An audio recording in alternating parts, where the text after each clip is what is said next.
ready to go, baby. The hand on the tiller. He's ready.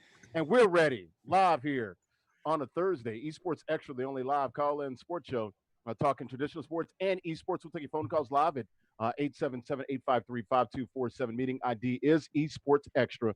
That is 377-678-9872. Hit the pound button twice to join the show. Larry Ridley here, SNY TV, little NBC Sports, little Madden NFL, little NBA 2K League, and we got the broskies. Today, it is a bunch of testosterone on the screen right here. We got Willie. He got a hoodie on. There it is. You see it, Larry Ridley. Man. You see it, Larry Ridley. You see it. I did it for you, man. Oh, man. Now, you know what? I believe we're friends now. I'm in. Yeah. Man. You see it. Everybody got on a hoodie, but you and Derwin. Yeah. I didn't get the memo. Yeah. Okay. OG, Willie, you're in Dallas, I'm assuming, right? The DFW, correct? Yes, I'm here. Okay. It's not 100 degrees, so I can wear a hoodie today. If it ain't 100, it's got to be 90. Oh, it's close. Yeah, okay. No question. No doubt. No doubt. OG, where Brooklyn at? Where you at, boss? Hey, we here, man. We here. Getting ready for this the home stretch at the regular season next week. How did it go on Tuesday? You guys played? Unfortunate, man. Went to game 3. We actually should have closed it out in game 2.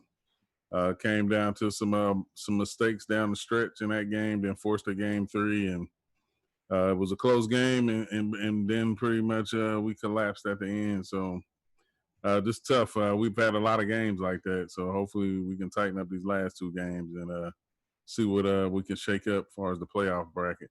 Hey, man, got to have it games right here, dog. Got to have it. If you need, we'll get all the broskies here together. We'll get on a conference call, a Zoom or something, and we got to talk to Chalk and the boys, man. We got to go. Got to have it here these next 2 games. He's taking it like, all right. Let's go.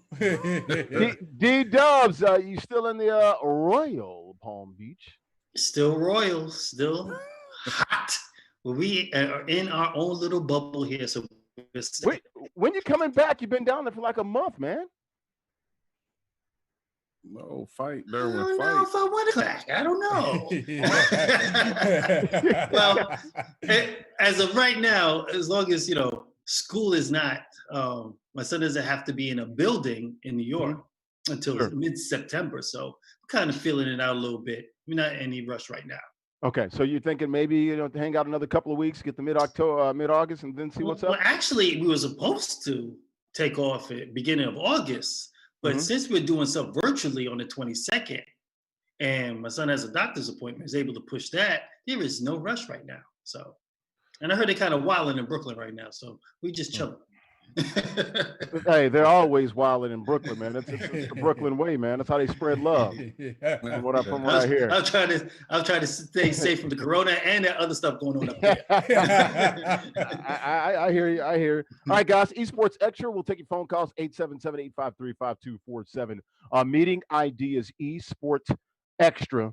Hit the pound button twice to join the show. Got a jam-packed show today, man. The NBA just restarted.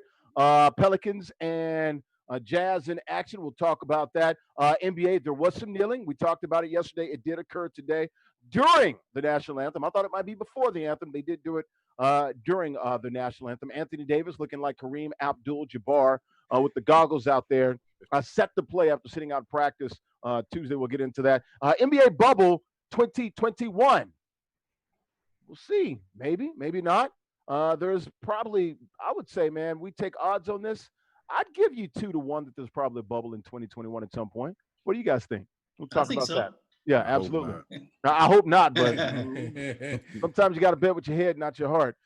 Scottie Pippen, we'll talk about that. The Last Dance back in the news.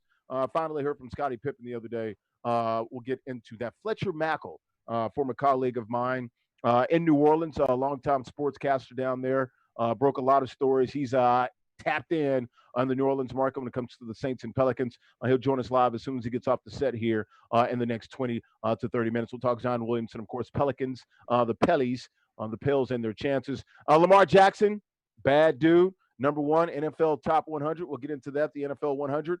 Damian Williams opting out. We'll talk about the Chiefs and how that affects them. Patrick Mahomes, speaking of the Chiefs, he's an owner now. It's what happens when you get a half a billion. You start buying up stuff. Aaron Rodgers, we'll talk about that as well. Not real happy. We'll tell you what he did when they drafted Jordan Love. Joey Bosa, he's the richest player ever to play the defensive position, I guess. I guess you can say. Certainly worth it, I guess, but it's like, I mean, we'll talk about Joey Bosa. Look, he's a bad dude, but I'm like, I don't know, 135 million, man. But okay, we'll get into it. NHL, right around the corner, 48 hours, they're going to start the season. ACC made some news last night. SEC just making news. We'll get into the ACC part of it. Caleb Farley, speaking of the ACC, probably the best defensive back in that conference with Virginia Tech. We'll talk about him and compete forever on Black News Channel this weekend, episode 9. NBA restart, guys. You guys ready? Yes, sir. It took us, I think, 141 days since the NBA paused and stopped the season back on, what was it, March 11th, if I'm not mistaken. Now they're back, July the 30th, almost 5 months later, some 4 months and 2 or 3 weeks. They're, like I said, 141 days. Got 2 games tonight with the restart. You got the Pels, you got the Jazz, and then, of course, it's the Battle of LA coming up tonight around 9:30-ish, 9:30 tonight as well. Your thoughts, man? How excited are you, gentlemen, to have the National Basketball Association back on our TVs? We'll start with you. Ivan Curtis, you're the closest to the NBA because your check has NBA on it. Yeah, I mean, I'm excited about it. I actually just got my my Brooklyn Just got your fan check? package. Oh, okay. Well, that's coming too. But we just got our fan packages in with our Liberty gear, our Brooklyn gear. So I definitely I'm gonna be tuned in, supporting both. It's been, like you said, a long time. Everybody's been waiting for it. Like now, I mean, you know, obviously they got basically some teams are having tune-up games. It's more like tune-up.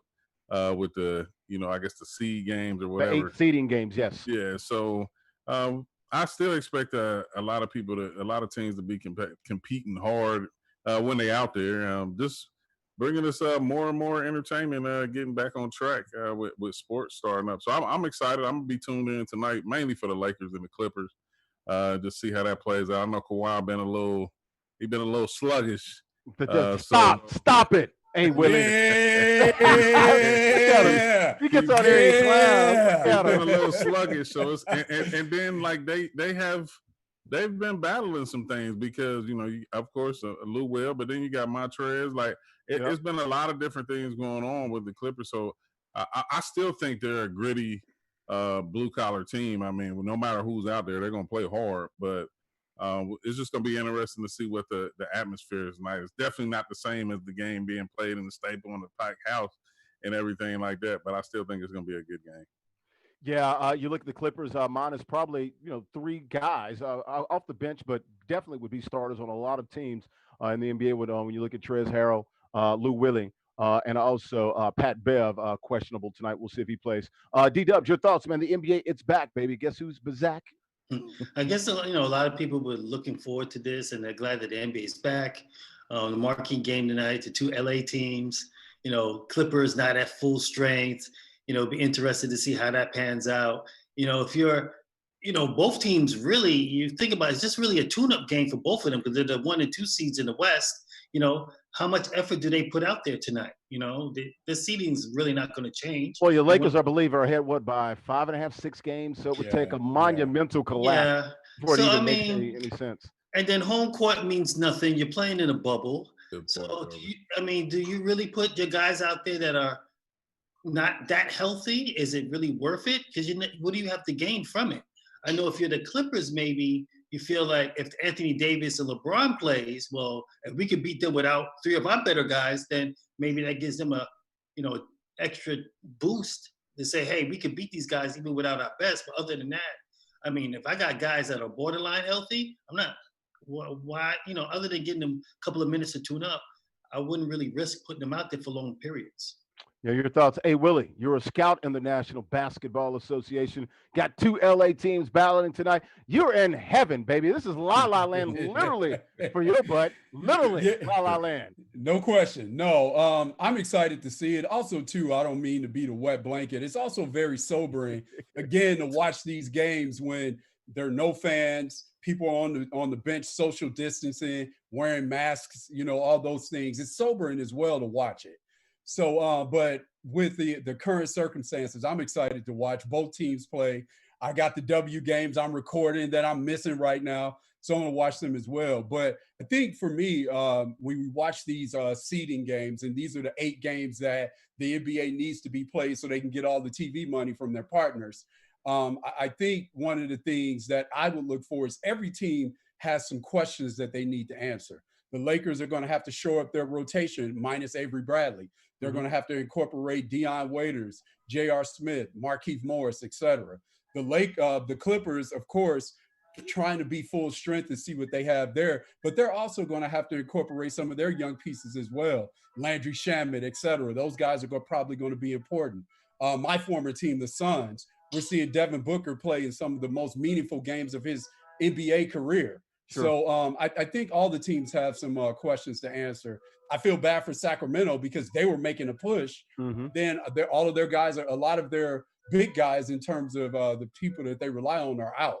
So with that being said, I think for the teams that are in the bubble, there are lots of questions to be answered. When you're Washington, let's look at our young guys without Bradley Beal playing. So these 8 games, I think, to a certain extent, yes, people are going to be resting people, but also I think teams have some questions that they need to answer also. Yeah, we're all looking forward to the NBA 2 games tonight, and then everybody back tomorrow. You got Celtics and Bucks tomorrow. A bunch of good games coming up this week, and I'm going to be glued to the tube tonight, 9:30 p.m. Eastern time, 6:30 out there in La La Land, where there it is. Willie used to. Hey. Who's Willie taking tonight? You got to choose a team. Clippers or Lakers? It's Get Lakers, on them, Derwin. Man. It's the Lakers. You see Hollywood. The jersey in the background? Hollywood. I'm saying, I didn't know if someone just gave you that jersey. I don't know. Yeah. But no, it's the Lakers. And I say this because honestly, if we were, prognosticating here, if the Clippers were at full strength, I would think the Clippers would win the title. I got the Clippers winning it, actually. Yeah. They're going to the finals. I've got Clippers and Celtics, but yeah, we'll see. And, of course, LeBron's going to do some monumental things, but I just think they have to rely on some other people. Sure. And those, that's unknown. I just think the Clippers are deeper and they would overcome with everybody questions their chemistry. But when you got cats that can make plays, that overcomes chemistry. All right, let's keep it in the NBA. And I apologize, guys. You probably heard some ice cream music playing. Yes, I want sprinkles. Is it Master P? I was about to say that. Last night. I was about to say that. Speaking of Master P, rap snacks, Master P. Yeah, shout out to you guys. Mia X is a beast, by the way. Yeah, Silk the Shocker. C Murder can go on and on and on. Yeah, it makes me think about the lyric in one of the songs from 3 6 Mafia when he's like, what do you say? Something about Chewbacca, something about something. I don't know. I'll get it right next time. I'll come back to it. But yeah, had a face. He said something about, something about furry as Chewbacca. Her name wasn't Silk, but her face was the Shaka. That's what I said. Oh, this was a clowning back in the day. We tired of those lines. Hip hop's in trouble now. It's not. It's elementary, but is it? It is. Her face was the Shaka. He was like, she don't look very good. Metaphorically speaking, man. Yeah, it was. Yeah, I thought that was. You ain't from down south. You don't know the better. Damn sure ain't. Let's keep it in the NBA. Guys, they were talking about it yesterday and previously a few days earlier about kneeling possibly before the national anthem. And it looks like they did kneel tonight during the national anthem. It was a virtual national anthem. It looks like I saw the video of it. But both teams kneeling during the national anthems. Your thoughts on the guys going through with the kneeling, and Adam Silver talking about, look, I support guys and, peaceful protests. We know it's on the books. You're not supposed to, do any demonstration. You're supposed to stand during the national anthem. But you got to think with Black Lives Matter on the court in this climate that we're in, Adam Silver did the right thing by just beep, beep, beep, back up a little bit and let that thing breathe and let your players do the thing. They are the product. Without the players, what do you have? And these guys exercising that power today, not anything forceful or demonstrative. Great, just what Derwin's boy, Cap was doing 4 years ago. We'll start with you, Derwin, and the kneeling of the You just had to bring anthem that in the guy in. National Basketball Association. Man, let that man sleep. Just disrespectful. Right, yeah. Let him Disrespectful. do what he do. You don't see him, let him sleep. Anyway, I mean, just looking at, I got to see the opening of that, and I believe that all the guys were kneeling. I also saw a report that the officials were going to be kneeling as well. So it was all in unison, and you did hear from Adam Silver say that, it's technically you're not supposed to do it. It's against the rules, but he's okay with, what was going on in this climate right now. So he's smart, let it go. You got Black Lives Matter on the court. They were all wearing Black Lives Matter t-shirts. You just want to be on the right side of history right now. We've gotten this far. Don't upset the apple cart. Just let it go. And they did today. And it was a nice moment, a nice tribute, with the national anthem. And guys, I believe, shoulder to shoulder on one knee. It was good to see. Your thoughts, A. Willie? They went through with it. Peaceful, in unison, powerful message. The imagery coming out of the Wide World of Sports campus down there at Disney. No, it was great to see you. And one of the things that it really speaks to for me is the actual action of kneeling is also very deferential in nature. And here's this deferential action, and people are just up in arms about it as if they are arming themselves by kneeling. It's just amazing to me to see the reaction to it. And so it's great that the players actually did it in unison. And to Derwin's point, the referees had a very heated discussion about it, apparently, but at least they are ending up again on that right side of history. And for me, one of the things that to kind of step away from basketball here, I'm actually happy for Bruce Maxwell, because a couple of days ago, the Mets signed him. So the fact that more and more people are kneeling. Bruce Maxwell, the Oakland A's catcher, right? Yes, that was out of baseball, sort of like Derwin's guy, my guy, Cap was out of football for a while. So I'm just happy that to see that. And again, what it speaks to is we're moving toward away from tolerance and more towards acceptance and understanding. And once you get to that acceptance and understanding, that's when real change happens. OG, powerful messages coming out from the NBA today. Did you see any of the other pictures? We're showing some now. I've seen some, and even what was it, during the national anthem or something like that? Yeah. My thing of it is, I know it's a lot of things conflicting from those who oppose kneeling and Black Lives Matter. Far as people, it's not about the act; it's about the message. Exactly, and that's what I'm getting to. So if you're somebody who's opposed to players kneeling, then I hope you use that same energy in towards fighting what the purpose of it is. And that's the problem. Like, people are quick to speak on the kneeling and Black Lives Matter and everything, but you're not fighting for the cause of what was bringing this about, and why we are peacefully protesting it in that manner. And that's the part that gets me. If truly kneeling shouldn't be the subject. The subject should be let's start punishing those who commit racist acts and all of the racial systemic racism and everything like that exists. Let's do away with it, and then maybe this wouldn't be the focal point. And that's really that's all we're trying to get to. And it really bothers me that people are more concerned about the kneeling than the actual purpose and everything like that. And I'm not even getting to the. Think we lost OG? Yeah. Yeah. I mean, he's back. He's back. He's back. We lost you for a minute, OG. Oh, so yeah, it's I don't know where you lost me at, but I was just saying it's not like this. It's not a movement. I was just saying it's not a movement for us. It's it's something that most of us have to live through, and just understand the purpose and fight harder for that instead of being overly concerned about people peacefully protesting. And as our good friend, the queen of esports extra, likes to eloquently say, moments equal momentum. Tonight was a moment. We'll see if that equals some momentum. I think it will. But hey, Willie, you're absolutely right with the systemic racism, the social injustices. And look, this is a great country. We're proud to be here. We love it. We're all Americans. But I do want to see it live up to its ideals, if you know what I mean. You know what I'm saying? It's true promise for those out there that I can speak directly to you in broadcast and not use big words. Live up to its promise, its full promise. That's what we're out here seeking with this movement here. That's headed in the right direction. Let's keep the energy going. Let's not stop it. Let's light a fuse to this thing. Let that fuse, man, just continue to light and hopefully we can pop off and get some stuff popping. Anthony Davis is going to play tonight in that battle of LA Lakers v Clips tonight. Had an eye injury, suffered an eye injury over the weekend. I believe it was against the Magic, if I'm not mistaken. Did not practice Tuesday. Was sporting the goggles. Moved around a little bit yesterday. Said he was going to play.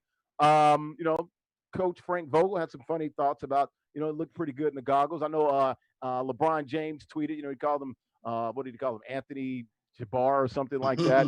To the effect, we're showing the pictures now. But it's good to have Anthony Davis out there. Hey, Willie, we'll start with you. Since this is your team, Hey, will they be full strength tonight with Anthony Davis? And are they going to get the dub? More important, I think I know where you're going with this.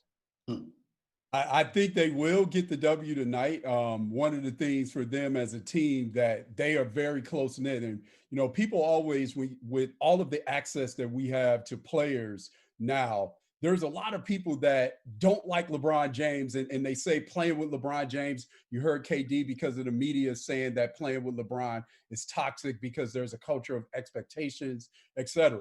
Newsflash: there's a culture of expectations for every great player that you play with, right? So, but the thing about LeBron, what he's actually done, and we really started to see this a little bit when he was in Miami, particularly when he first went, and you would see commercials when he would have Birdman and other players that were ancillary players in the commercials. LeBron is all about, hey, Birdman flies in any weather. Yeah, in right. any weather. Right. So LeBron is what you laughing at, Derwin? This is a different Birdman. I know.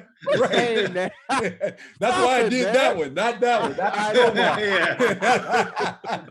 know. He's always pointing stuff out, but I can't say it. Man. But LeBron is very good, and he's very inclusive in bringing guys along for the ride with him. And what that lends itself to is having great chemistry and great culture. And with LeBron playing with this sense of urgency and sort of activating now, they're a very close-knit group. And that's one of the things that's really going to help them as they go forward in this sort of truncated season. So with that being said, I'm expecting them to get the win. It's great to see Anthony Davis out there playing because they certainly need that. And Anthony Davis needs to get as much experience as he possibly can in these heightened sort of games with these heightened atmospheres because, in New Orleans, he only won one playoff series or played in one playoff series. Yeah, I was about to say, I don't think he won a series. Yeah, he didn't win it. So he played in it. That's when DeMarcus Cousins went down. They were playing really well. So with that being said, he needs as much experience as possible in this. Sure. Very much looking forward to seeing Anthony Davis and LeBron play in some heightened intensity games for sure. D-Dubs, Anthony Davis back. The brow, what do you expect from him? Not at full strength. Who wins tonight, Lakers or Clips? I'm going with Doc Rivers and the Clippers. But, if he has to wear the goggles, he wants to play in the game and get used to it. So that'd be good for him tonight. But, we're talking about him. We're talking about LeBron and these guys playing in this game and heightened kind of games like this. Is it heightened when you don't have fans?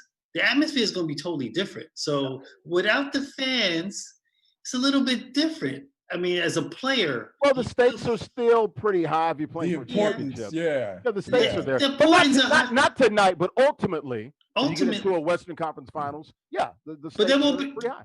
Yeah, but they'll be high, but there won't be any fans. So that's got to be something. Well, that's an ambiance type of a thing. But I mean, like, if I'm driving down a road late at night, the idea is to stay awake and not crash into 16 wheeler coming on the other side. I mean, it doesn't matter if there's a lot of people watching, right? We're talking about stakes, bro. Yeah, Like, we're talking about stakes. I'm just bringing up a point that that was not a good point. I got to strike you down for that. I'm bringing up a point.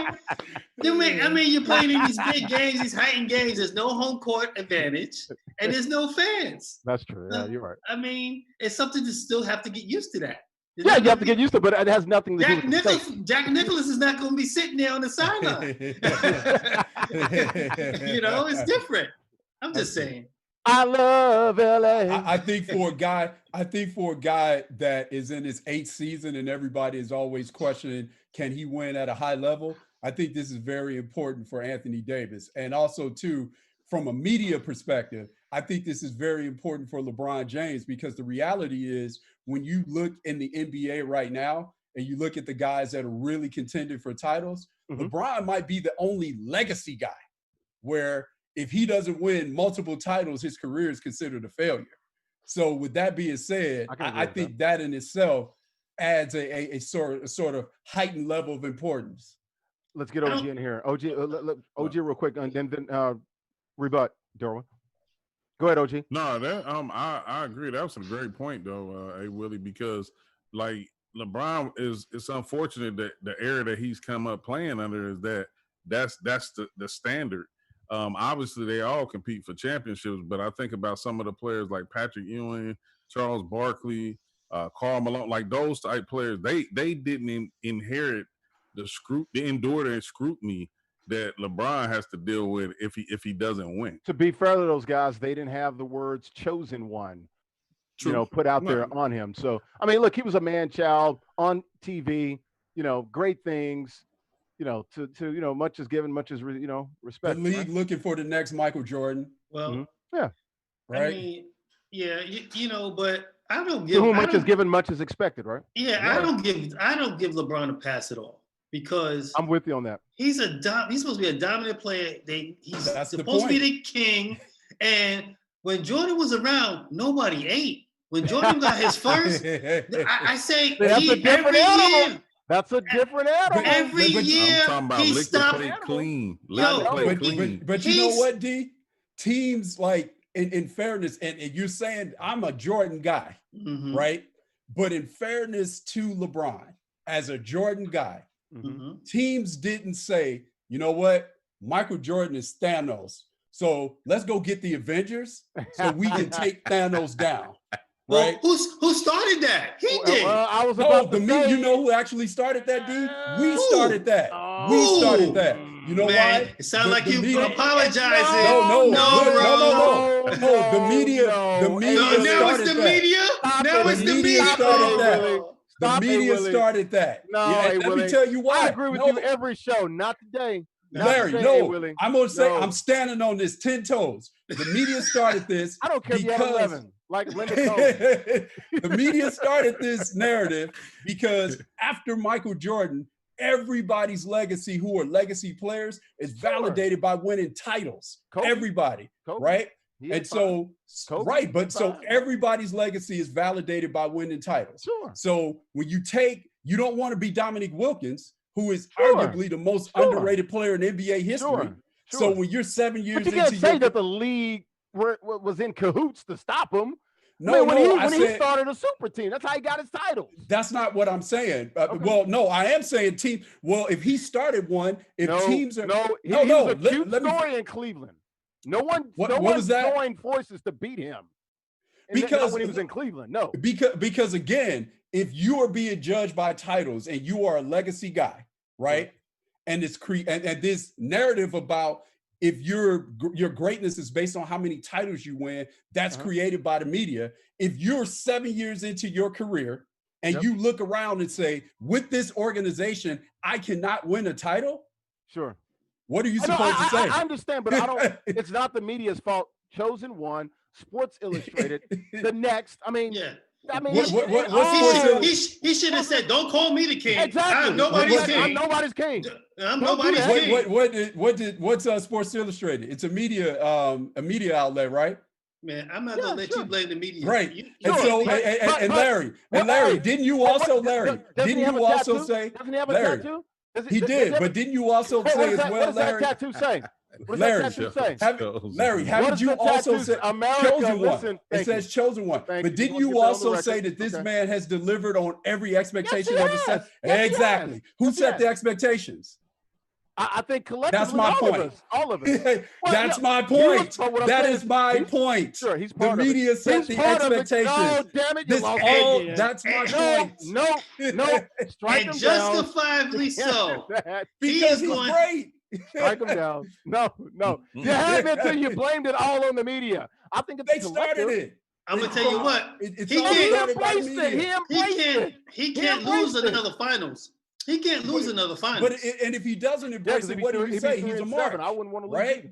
either. But if he doesn't embrace it, you say people say he's a mark. Wait, look, it's Right? a no-win situation. So- but look, I mean, that's what I'm saying. Too much is given, much is expected. Of course, right? no doubt. It's only No doubt. reserved for the greats, right? No So doubt. I get it. No, No look, doubt. I'm not giving him.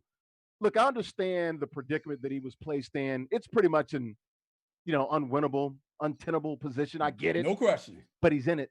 You know what I'm saying? And if you're Yeah. the chosen one and you bring that all, what did Randy Moss says? Got the weight on the earth on my shoulders when he was up in New England. Right. So, hey, I mean, Right.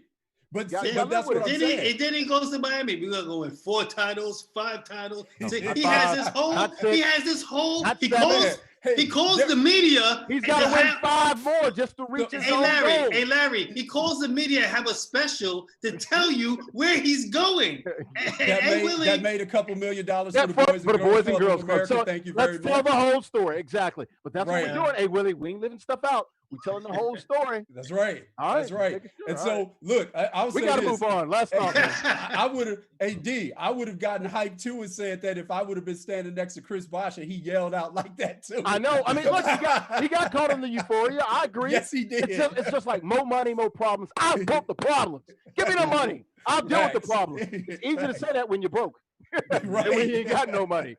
But you know Yeah. what? I sure would sign up for it right now in a heartbeat. Wouldn't think twice. No Wouldn't question. think twice about being, filthy rich. I mean, I'm rich. No 'cause doubt. I'm alive and I got great kids and I'm healthy. So yeah, we all are rich in We some all rich. aspects. So yeah. We some clowns, man. Let's keep it moving. NBA, we'll keep it with the NBA. We started the show off with the NBA. NBA bubble, Michelle Roberts, the NBA PA's chief there, leader of the Players Union for the NBA. She talked about potentially being a bubble next year in 2021 if the conditions are what they are today. She did qualify that. She ain't crazy. She right? You agree with that, Willie?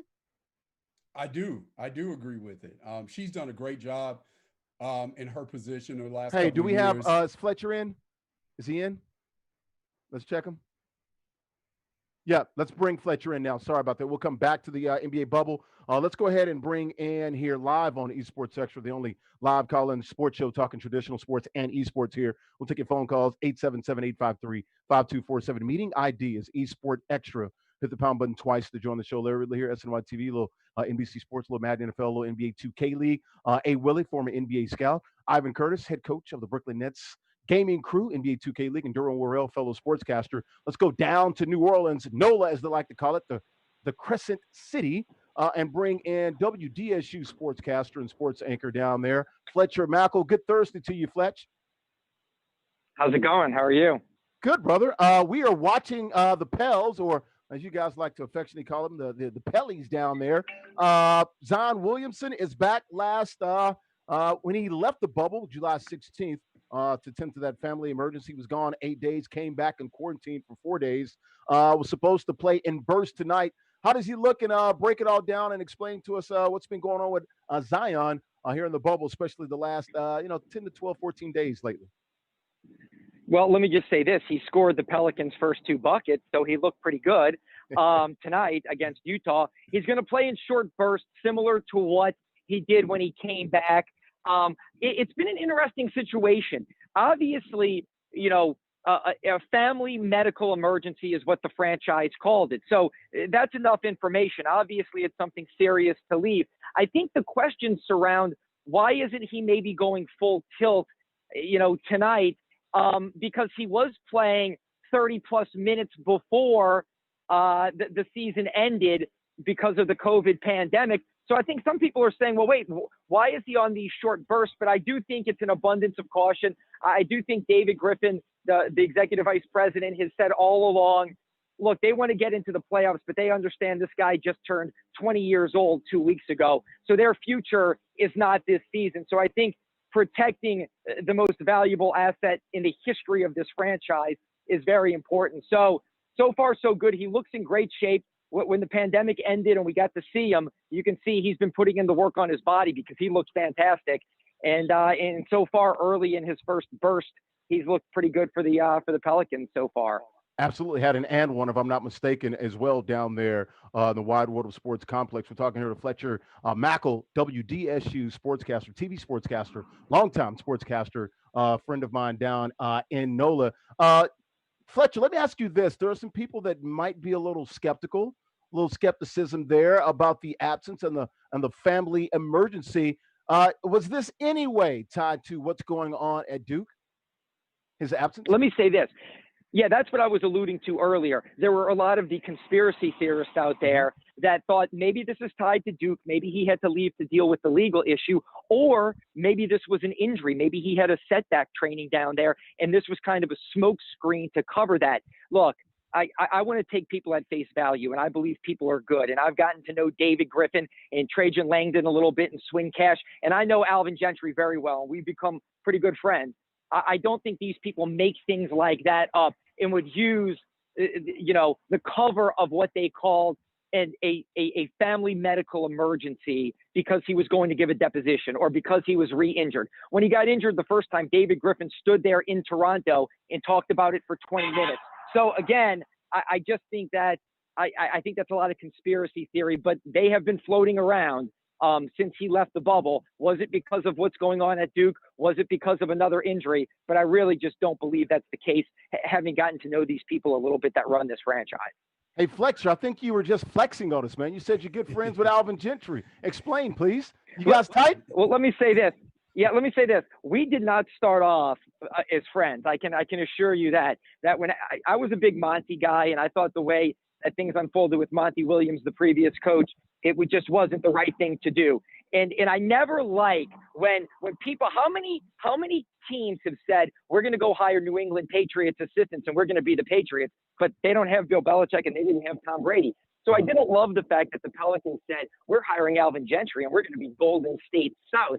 So he and I didn't see eye to eye when he started off. I called it a pedestrian hire, and we were not copacetic. But over the years, and this is the one thing I think is great about Alvin Gentry, he builds bridges with everyone. That's why he survived in the NBA as a head coach 5 different times, and why everyone loves him, and why he and I have become friends is because you find common ground and you work with people and you understand people from different perspectives. And so over his 5+ years here, we have formed a pretty solid relationship, I'd say. Even though it didn't start well, I think it's become something that has become a real solid media coach type relationship. And so, yeah, I really like Alvin Gentry. I think that he's underrated. I mean, look at, Anthony Davis still talks very well about him. There was so many times that this locker room could have gone a different way. The team could have quit on him, but because he's a uniter, I don't think any player anywhere will ever say anything bad about Alvin Gentry. He's truly one of the most likable people in the NBA, and I think that says something in a player-driven league. You're watching and listening to Esports Extra here live on Twitch, Facebook, and YouTube, the only live call-in sports show talking traditional sports and esports here. Take your phone calls live at 877-853-5247, meeting ID Esport Extra. I hit the pound button twice to join the show. Talking to Fletcher Mackel, WDSU TV sportscaster down in New Orleans, Nolans down there in the NO. Fletcher, before we let you go, we thank you for joining us. Want to get you out of here on this. The Pelicans' chances here in the bubble got these 8 seeding games, 3.5 games back of the Memphis Grizzlies. I know, Adam Silver wants the Pellies in the playoffs. 1-8 versus LeBron. Will they get it done? And will we see the Pels in the big dance? Let me say this. As a New Orleanian, I want to see them there because it would be a boost for our city that struggled with COVID and has been hit hard by COVID and a nice little late summer boost. I just don't know. I would love to say that I think the Pelicans are going to be like the 1999 New York Knicks. The Knicks during a strike-shortened season barely get in as an 8 seed. They end up in the finals against the San Antonio Spurs. I would love to say the Pelicans are going to go on a miracle run like that, but I still think it's going to be Memphis or Portland. I think the Pelicans are gonna keep it competitive in Orlando, but I just don't know. I think Memphis and Portland are gonna be one of those two will be the 8 seed. All right, guys. Hey, Willie, OG, Durbin, any last question for Fletcher before we let him go? Anybody want to jump in? Hey, what would it take for them to have that magical ride to possibly get the AC? What needs to happen for them? I'll say this. I think that Zion would have to pick up right where he left off at 25 points per game, a crazy usage percentage. You need JJ Redick to come back. Remember, he was hurt when the pandemic hit. He'd have to come back red hot. I think if all their players came back hitting on all cylinders, they'd have a puncher's chance, so to say. But I just don't know. They've been gone too long. This unit hasn't played that much. Zion's only played 19 games. These guys haven't played much together. I don't know if the synergy is going to come together this quickly, but it would have to come together real soon. And they'd have to have a lot of guys playing at their absolute best in this 8-game stretch. All right, good stuff. Hey, Fletcher, man, really appreciate it, man. You do great work down in New Orleans, man. I love watching you. Every time I'm in the NL, man. We were both Hearst Argyle employees for a long time, man. So I miss you, dude. Keep doing your thing. Stay safe down there. Tell your brother and all the DSU family. Christina Watkins, a former intern of mine, tell her I said hello as well, man. And we look forward to talking to you about anything New Orleans related down the road, okay? I appreciate it. Anytime. Thank you so much. Yeah, I remember the days in Jackson and Orlando for you, and I will tell Christina hello. She's a rising star. I think we all know that. Absolutely. Fletcher, take care, man, and we'll talk to you down the road, brother. All right, thank you. All right, that is Fletcher Mackel, WDSU TV sportscaster, NBC affiliate in New Orleans down there. The guy knows everything about New Orleans, LSU, New Orleans Saints, or Pellies. So anything that happens with one of those 3 teams, we will definitely get him on the horn and he'll pick up. And he's plugged in. Like if I need anything to know about New Orleans, I just call him because I know he's got the answer. You guys' thoughts on the Pelicans and their chances? Look, 3.5 games back. What's the cutoff? It's 4 games, right? The force like that, 8, 9, sort of. Yes. But what happens if you get what's the tiebreaker? What happens if you get 3 or 4 teams within 4 games? Because right now I think they're all within 3.5 games of Memphis. Right. And John Morant's already complaining, this is so unfair against us. So this could get interesting. Well, you got to take care of business. And right now, the Pelicans are up 58-44 with 2 minutes to go in the first half. What the hell happened to Utah? Then I don't know. But then you look at the next game in the schedule is the Clippers. And then you got the Grizzlies. So they got what they need right in front of them. And then by the 4th game, they play the Kings. So they have to win this game tonight. And then worry about the Clippers, and then you get to play the team that's ahead of them in the Grizzlies. So and probably everything that they need is right. 3 of your first 4 games, you should be 3-1 probably, right? Well, yeah, and he talked about synergy. You get a couple of wins under your belt, maybe get a couple of guys back, and maybe you can go on a magical run. Yep. Hey, Willie, OG, real quickly, thoughts on the Pels? I hope they get in. I mean, I think I just overall like what they did with the team when Anthony Davis left. I think they did a great job building for the future, obviously, but even the now to be competitive and fighting for that 8th spot. I mean, I'd say in those positions that's fighting for the 8th spot, they just need to control what they can control, and that's to try to win every game in front of them. Yeah, you probably need 5-3, 6-2. Probably would bode well for you. Hey, Willie, give me Dame Dollar, baby. Dame time. I want 1 versus 8. La and Rip City. I think Portland would take maybe 1 or 2 guys. I think they take maybe 2 games. They might push them to 6. Maybe a gentleman's sweep. They win 1.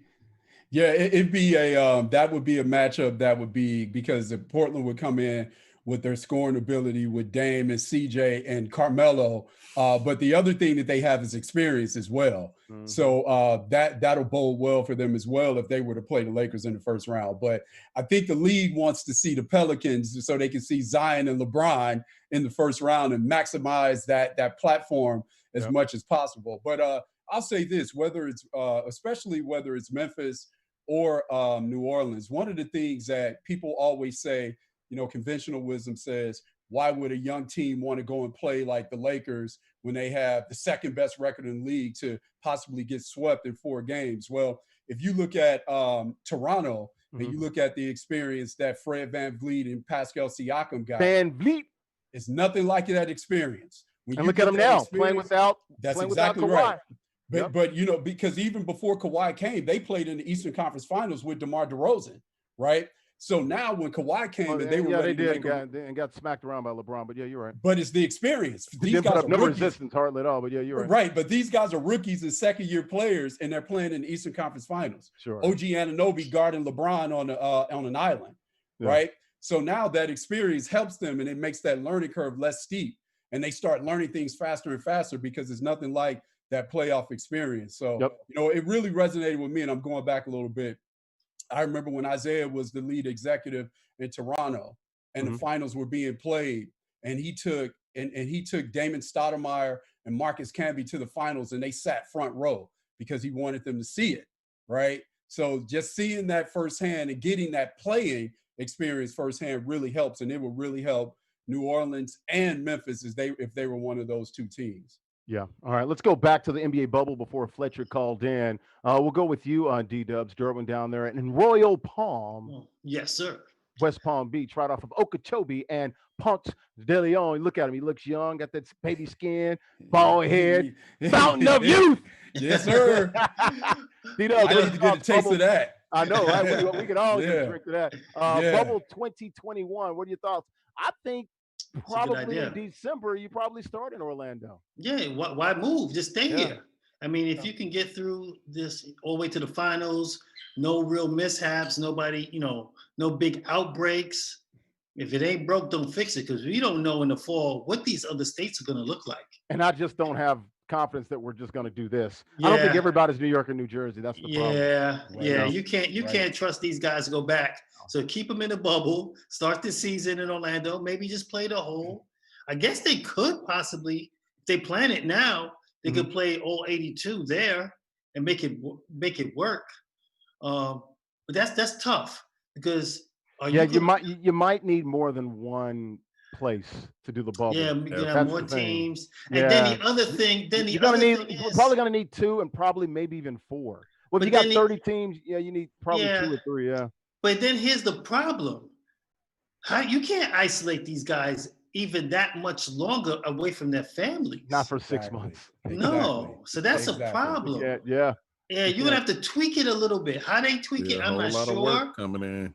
I know. You're right. You might, no, maybe you might have to sanction it. I'm just saying to make it. I don't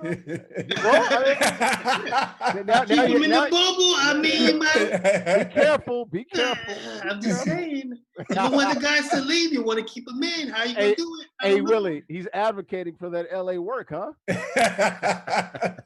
To be dispersed around the country. Because they're going to find work regardless. So you might as well. I mean, I don't know. Hey, just make sure it come with some good wings, huh? Right. No, they're all about breast and thighs. That's what we're talking about. LA work. Derwin's right. I'm trying to be delicate, but he's absolutely 100% correct. Yeah, I agree with Derwin. I mean, but it's definitely, I think it's something that they need to start strategizing now. I mean, I'm sure they are, but I mean, because it could be, like I had mentioned earlier, I said, I hope not, but I mean, I'm sure a lot of people hope not, but I mean, it's going to become one of those things where it's not to say to be expected, but we won't be surprised if that happens. We just have to be, prepared and ready to take action. Yeah. Hey, Willie, I don't think they can go 6 months, but I also look at the calendar and I'm like, December, man, that's second wave time. Right up against November-ish. Yeah, it's like, the season's supposed to start somewhere around December 1st, sometime in December. Around there. Mm-hmm. So maybe you start in the bubble, then hopefully by the spring, the therapeutics and the vaccine is there. I feel better about the spring, according to, the CDC and, our government officials, the scientists, not our president. I have to throw that in there. He's a clown. You don't know what he's talking about. But yeah, I mean, you're right. 30 teams, 6 months. Woo! I don't know if there's not enough LA work out there, man. And then you can't You might need to bring him in from L.A., Miami, Atlanta, and have it like Baskin Robbins and just have 31 places like that is going to be a hot spot because a lot of people who used to vacation and everything now, and not really doing it because of fear of, because it's not like, you know, Atlanta, Florida, and those places have been as condemned as most of the other cities. But a lot of people are going to be looking to vacate and move around during that time, especially to your warmer climate areas. So that's going to be interesting in itself. Yeah. Hey, Willie, real quickly, your thoughts? Bubble? Yeah, no, I agree. It'd be a long time to try and have guys in the bubble and away from their families. That was the first thing I thought. Right. You know, so that, and then the other thing as well that I would think about too is you would also have to sort of incorporate those teams that have been outside of the bubble as well. And what does that mean versus the teams that are already there? So, you know, what would that look like? It would also be a pretty big expense for the league to put these guys up for as long as they will be up. And what is it now? 150, 200 million? You multiply that times 6, maybe. Right. You know, and it's like, are they going to spend like $1.5–2 billion just to go and play the season? That's a lot of money. That's a lot of money. Go ahead, Derwin, real quick. And two quick things. One other thing. You ain't in class. Stop that. I love it. Two quick things. One, Christmas. These guys got families. You got kids. Nobody wants to be away from their families for Christmas. You want to be able to give your kids the toys and all that good stuff. So that's a problem. And then you're a sportscaster. I'm sure you've worked on Christmas Day, correct? Yeah, but still, I mean, you know, that's different. Stop being the Grinch, man. It's Christmas. And then the other thing you have to think about, Canada didn't let the Blue Jays play up there. So what are the Raptors going to do? That's a good point. Outside of a bubble, they might have to start thinking about, you know, if we go the next season, are the Raptors going to be allowed to go home? Well, I mean, you got the hotels at Rodgers, the old Rodgers Center, the baseball stadium, Air Canada Center, which I guess now Scotia Bank or whatever, Place Palace or whatever it is, stadium. It's down the street, probably less than a mile, maybe a half mile down the street. So yeah, you're right. I mean, they would have to definitely quarantine, and probably you can't go outside. And in Toronto, in the middle of December and January and February, all you're thinking about is work. LA work, because there's nothing else to do. Derwin, the only holiday Larry cares about is the Kentucky Derby. Oh, okay. First Saturday in May. Yeah, that's an inside joke. That goes way back. Good stuff there. All right, guys, Scottie Pippen. We talked about it with the last word. Of course, Michael Jordan called him selfish for having that surgery. What was that, during the '98 season there? The title number 6. Completely understood what what Pippen was going through. You know, with the being underpaid 7 years, what was it, $18 million on the salary? He signed it. That's his fault. But certainly understand that was the only, you know, sort of play that he had. Pippen was on TV. Didn't really want to address it head on, but he said basically that was 30 years ago. So he kind of let it sit there and didn't really take the bait on that. You guys' thoughts on Scottie Pippen being the better man and just letting it be? Look, you're not going to win a sniping contest with MJ. You're just not. You were Michael Jordan. I mean, you're Scottie Pippen for a reason. You're the ultimate Batman. I mean, the ultimate Robin. Robin just does Robin no good to just mess with Batman. It's like, dude, he brought you into this. Like, to me, it's not a fair fight. So, I mean, Pippen can stand up for himself and be a man, but he's not going to win that argument. He's just not. Well, hey, Willie? Go ahead. I think for me, one of the things about Scottie Pippen is, and it was ironic when my guy said that about him being selfish. And the reality is, I feel like Scottie Pippen was very unselfish in this regard, because when we always talk about players taking less, and we're talking about the players that are at the apex of their respective games, when they take less, and we've seen this play out in collective bargaining agreement, the whole nine, when they take less, the expectation is everybody's going to take less. Right. So when Michael Jordan signs an 8-year, $24 million deal, the Bulls, the precedent is now set for the Bulls to not pay anybody more than Michael Jordan. Sure. Right. So with Scottie Pippen having to sign the deal that he signed Michael Jordan is part of conveniently that. left out. He got 30+ million those last couple of years, though. That's exactly why he got 30+ million those last couple of years. But Because Jerry Krause said, "Hey, we don't renegotiate." Yeah, unless you got to pay him. Because when you look at it, Michael Jordan, for his playing days, Michael Jordan didn't make $100 million. Yeah. Right? In terms of his I think he made more contract. those last 2 years than he did the previous 11 or 12. He signed Exactly $30 million deals for like a year. No, last 2 2 years. years. 30. Exactly I think, right. it was 30, I think it was 30 and 36 or something like that. That's exactly right. And that's because he recognized that he was underpaid. Right? So when think about that. He made 36 million in 1998. That's still a lot of money today. That's a whole lot of money. There's only like literally, I can count on maybe 2 fingers, 3 fingers. How many guys today in the NBA make more than MJ did 22 years ago? But you know what also what it also speaks That's a to? good point. It also speaks to him carrying the third biggest media market in the country while he was playing, not just basketball. He carried the NBA. He That's was exactly bigger. right. He was bigger. He deserved. He could command that kind of money. He deserved it because everybody around the world wanted to be like him. That's exactly right. Yeah. So Like when Mike. he takes less, and then again, we've seen this playoff and collective bargaining agreement, right? So when LeBron takes less, because remember, LeBron wasn't the highest paid player on this team until he came back to Cleveland, right? So when LeBron took less to go to Miami, the league turns around and says everybody's going to take less. And where they took less at was the basketball related income. So when you are a player and you're at the apex of your powers, you have so the same with Kobe. When Kobe was at the end of his career with the Lakers, he had a responsibility to the rest of the league to take what they were going to give him. Well, and the Lakers, they helped him out too. What was it, 2 years and $50-something million for the last 2 years? Yes. So that was a thank you. And he deserved it. He did. And so again, when we talk about Mike and him getting that money in those times, it speaks to how much money the league, the Bulls as a franchise, sports in general was making off of him. So again, I think if he had it to do all over again, maybe he wouldn't have signed an 8-year, $24 million deal, which forced Scottie Pippen to sign the deal that he signed.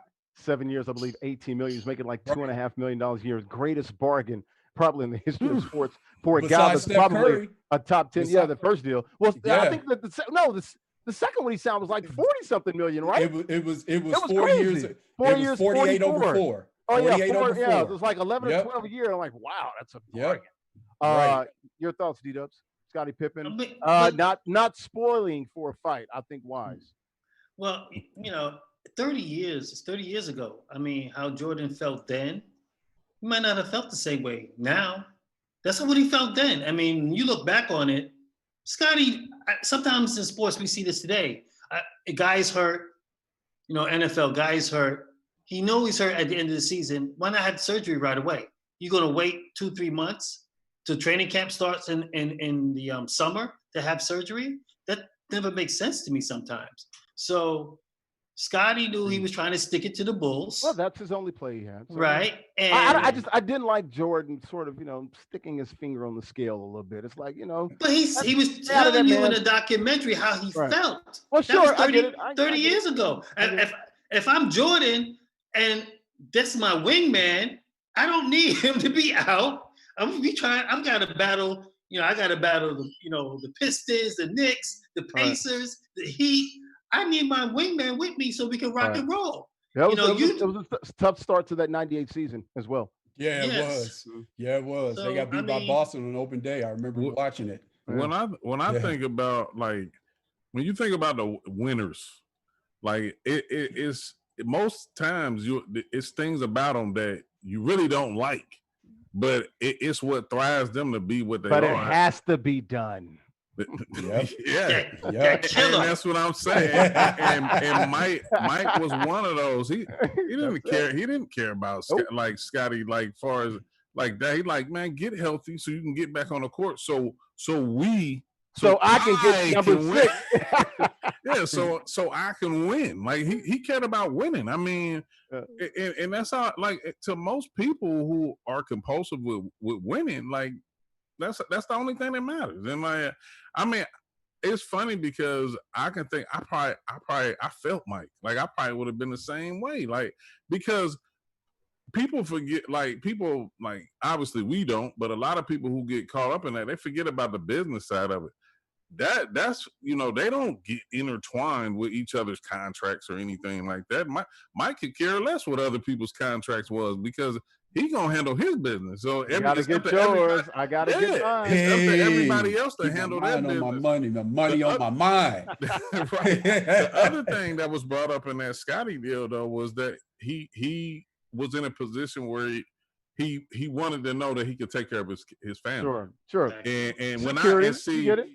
of course, it was easy at that time. It's easy now, not at that time, but at this time for everybody to think like, man, that's such a bogus deal. But then, like, really, if they never mention that now, most people probably never even would have known about that contract. I forgot about it. I did too. I forgot all about it. And so now it's like, it was publicized and everything. And you look at it like now, like it's bogus, all the winning and as good as he was. Because if you take what Scotty done in those times and convert it over into now, he's a top 10 NBA player. Absolutely. So I mean, I felt it on both sides, and obviously Scott, like you said, you're not winning against MJ. Like I mean, it is what it is. And then the last thing about like what Derwin said is that.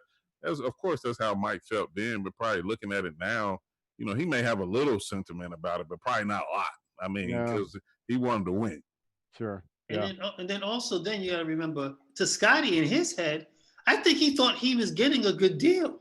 When I look at the documentary, security. It's 7 years, so that is security. Yeah. He's thinking, I'm signing a good deal, and all he's thinking about, I can take care of my family. Take care of the folks in Central Arkansas. Absolutely. Yeah, he's poor. He's poor. And normally poor people don't understand, dollars and cents. Right. So you put a nice contract in front of him and you don't, like when you're young and you don't know any better, you're like, See, I think the financial literacy classes will teach you about the market. You know what I'm saying? So you'll know your value and market corrections and things of that nature. Like, look, if you're Scottie Pippen at that moment in time, 7 years, $18 million in 91, 92, somewhere around there, we probably, I believe most of us do take it. But knowing what we know now in our 30s and 40s, dog, I'm worth probably 3 times that amount. So maybe I'll sign a shorter deal and bet on myself, or, I hold out for more money. But see, the thing about it was in that time, though, it's almost like nobody knew they were for like that. I mean, because nobody was signing major deals like that. I mean, now it's not even like people know. Like, but even then, though, 7 years, 18 million, I think he was still what? At the end, well, you're right, at the beginning. At the end of the deal, I think he was like 160th in the NBA in money or something like that. That would never happen now. Crazy. That would never happen. Where was his agent? That's exactly right. I was going to say that it also speaks to the difference, with the organizations when you have you have one of the things that the Lakers would do. And I remember there was a time when Magic Johnson signed a 25-year, $25 million contract, and it was groundbreaking at the time. And the second that deal became obsolete, this is when you could tear up deals and renegotiate them. So they actually did it. So, you had teams that were actually doing that, where they would tear up deals and renegotiate a deal to make it more reflective of the market. The Bulls just didn't want to do that at the time. Now, Reinsdorf didn't play those games. You're right. Exactly. Yeah, So, I think about working here in New York, especially at SNY. I think about Bobby Bonilla Day. You take those $1 million, man, over the next 50 years, man, and have an anniversary party. Deal. That's a great deal. I don't understand Oh, like Hey, that great AI deal. deal was genius That's too. that Iverson Reebok deal, no question. No doubt. Exactly. Let's go to the NFL guys. Lamar Jackson last night, NFL 100, number 1 QB. Look, I think he's a generational talent. Excellent season, MVP. He's not number 1 in the league, and I love Lamar. Hell no. I do too. He ain't number 1. I do too. So we'll start with you, Durham. Since you said hell no, we'll let you go first since you were so emphatic. Ain't no way in the world, man. There he goes. Right now, you had Lamar Jackson, Wilson, and Pat Holmes, 32 teams in the league. There's not a lot of teams going to take Lamar Jackson over the other 2 quarterbacks. There's no way. And I was listening to a program earlier today. Skip Bayless was talking about it. and they were trying to figure out, well, when did the post go out? Like, when did they ask their players to vote on this thing? They usually vote on that thing in usually March, right after the Super Bowl. Well, they said the thing goes out after Thanksgiving, though. Well, it starts going out, but I think the final tallies usually come in a little bit after the Super Bowl, if I'm not mistaken. It does end around March. That's typically how it is. It is flawed. That whole thing is flawed because Patrick Mahomes won the MVP the year before, and he was number 4 the year before, and that's coming off of 50 touchdowns and 5,000 yards. He was number 4. So now he wins a Super Bowl this year, and he's still number 4 against a guy that can't win a playoff game. You can't. You're killing me. That's a little disingenuous, but you're right. 0-2 in the playoffs. You're correct. Listen. Lamar Jackson, tremendous talent. Yeah, let's not call him a career loser in the playoffs. No, he's 0-2. He's gonna win. We all agree he's gonna win a playoff game at some point. Bill Parcells says you are what your record says you are. And right now he's 0-2. You're right. And, he 0-2. Right. He's electrifying. He's great to watch. He runs up and down the field. But at the end of the day, man, he's not. Go ahead, Coach K. I see you itching.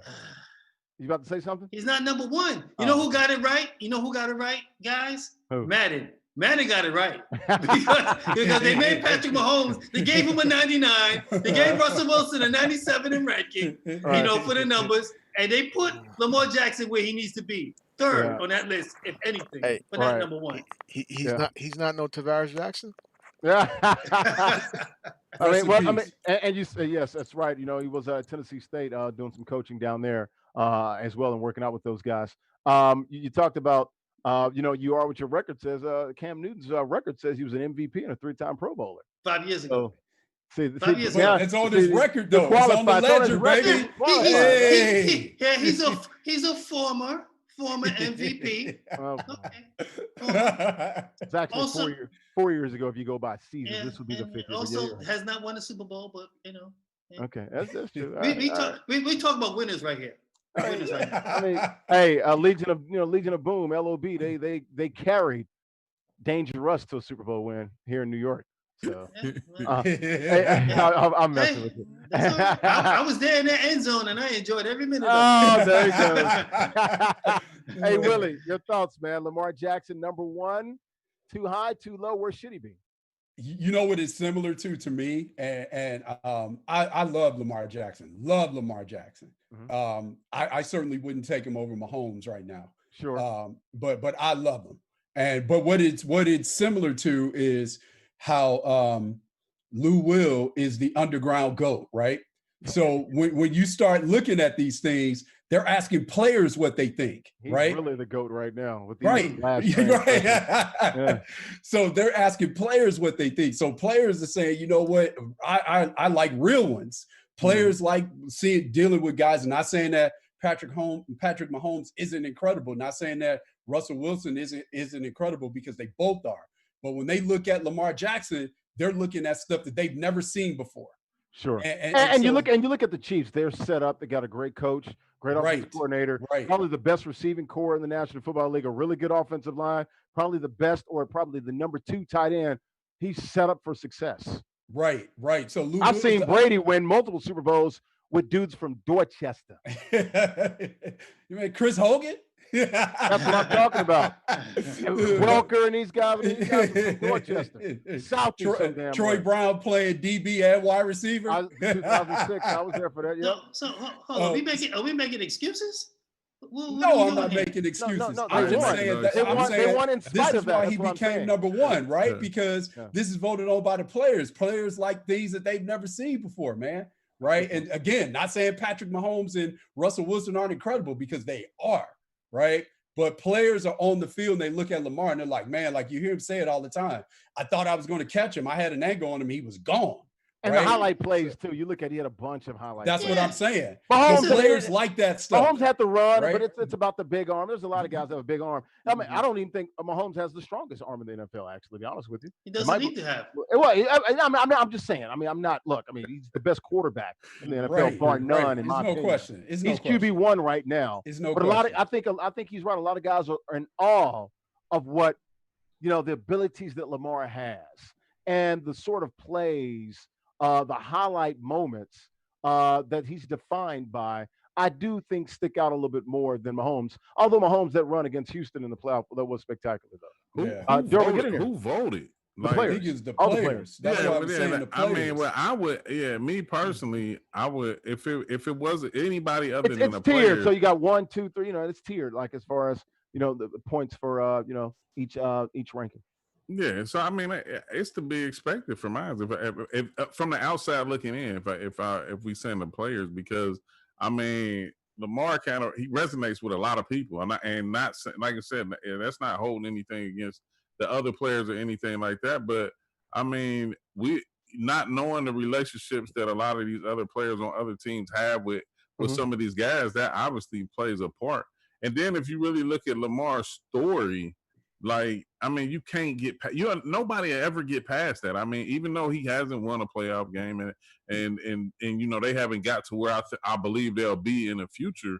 I mean, this is story and how he started, and then how he got started working his way into playing, and then now he's done what he's done. But I mean, I'm everybody's a big big Lamar Jackson fan right now. So that, I mean, that part, it really don't it don't bother me in the rankings. I mean, hell, Russell could be multi if he'd have handed the ball off instead of throw the pick at on the one. Yeah. Hey, and so and I would say this Real too. quick. Shout out to Russell Wilson, because the other reason why people start recognizing Russell Wilson's greatness, because of the queen that he's got on his elbow. I was about to say Sierra. Right? Validation. Right? Yeah. That changed Russie.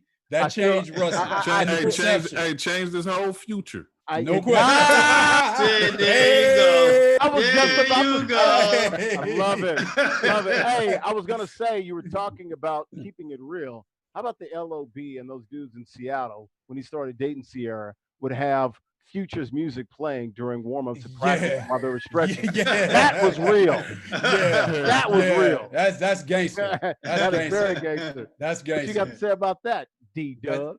That's gangster. Hey, man. Always compete, man. Whatever you gotta do, always compete forever. That's different. Compete forever. That's different. You're always competing. Ever? Forever. Keep it in the NFL. We'll talk about Pat Mahomes' teammate will not be able to hand the ball off to Damian Williams this year. I think he had 104 yards, over 100 yards, had the back-breaking TD in the Super Bowl. I think he had a couple of TDs in the Super Bowl, if I'm not mistaken. And then 31-20 win Super Bowl 54 down in Miami for the Chiefs, their second Super Bowl, first in 50 years. Going to sit out. His mom has he's the second starter. I think one of the offensive linemen, I think, is a doctor as well. His mom has was just diagnosed with stage 4 cancer. So definitely some health considerations there.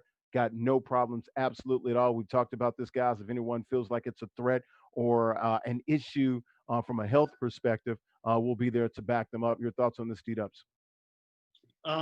Hey, he's got to do what he got to do for the best for his family. So, guy's 28 years old, just won a Super Bowl. He's in that range. He's in that range too. Just looking at both sides of it. 28, it's like you're coming down. Yeah, and I don't know what his contract situation is. I don't think he whatever makes it is, a lot of money at all. Whatever it is, I know. Yeah, he doesn't. Whatever it does, it's going to toll to next year. Mm-hmm. Yeah, but who knows if he, honestly, Damian Williams is putting himself in a very tough position career-wise because the Chiefs, they drafted a running back. Yes. And they got another kid they drafted the year before that they liked. LSU kid, Allaire. What's his name? Allaire, right? Clyde Edwards-Allaire. Yeah, Allaire. Yeah. Yep. Mm-hmm. So there's a good chance that he might not. I'm not saying. There's a good chance that who knows where he plays next year, if he's back in Kansas City next year. Look what happened to Kareem Hunt. Sit out a year. Not everybody's the same. Yeah, everyone's not the same. But you know what? You got to commend him. He's got a Super Bowl. He's hit the peak of the mountain. And he's 28 years old. Come back next year, he's going to be 29. People don't normally are beating down running backs' doors, like that. And he already knows. Not big money. Yeah, not big money. There's already 2 young studs sitting there waiting to take his job. So on this cheap is a contracts, career, absolutely. Career move by him. Hopefully, his family stays healthy and he's able to come back and play somewhere next year. But I don't know if it's going to be in Kansas City. OG, and that's the moral of the story. It says a lot about the young man that he's doing this for his family. That's how you know this is real deal Holyfield, man. Yeah, I think during the pandemic and everything that's been going on, I think it's been a defining moment where you choose what's important to you.